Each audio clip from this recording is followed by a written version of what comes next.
আজি ভাৰতীয় জনতা পাৰ্টিত আমাৰ সন্মানীয় বিধায়ক বসন্ত দাস, কমলাক্ষ পুৰকায়স্থ আৰু শশীকান্ত দাসে আনুষ্ঠানিকভাৱে যোগদান কৰে। যোৱা এটা দুটা বছৰৰ পৰা তেওঁলোকে আমাৰ চৰকাৰখনক সমৰ্থন কৰি আছিলে বিধানসভাৰ মজিয়াত। আজি তেখেতসকলে আনুষ্ঠানিকভাৱে দলত যোগদান কৰে আৰু ভাৰতীয় জনতা পাৰ্টিৰ সভাপতি দিলীপ শইকীয়া ডাঙৰীয়াই তেওঁলোকক দললৈ আদৰণি জনায়।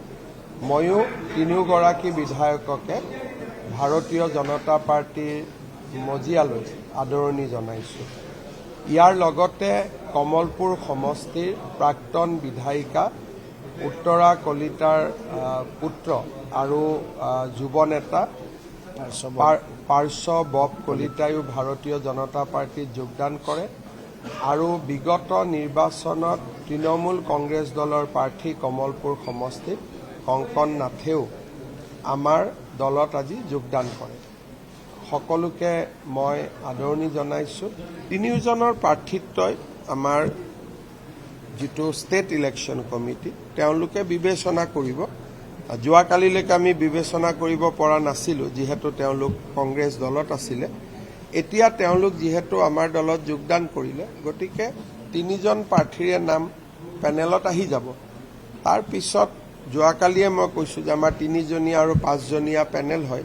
কালি আমাৰ পেনেলৰ কামো কমপ্লিট হৈছে। তিনিটা জেগাতে আমি তিনিটা জেগা খালী ৰাখিছিলোঁ যে যোগদান কৰাৰ পিছত তেওঁলোকৰ নাম পেনেলত সোমাব। কিন্তু টিকেটৰ ক্ষেত্ৰত সিদ্ধান্ত আমাৰ সংসদীয় বোৰ্ডে ল'ব, আমিতো ল'ব নোৱাৰোঁ।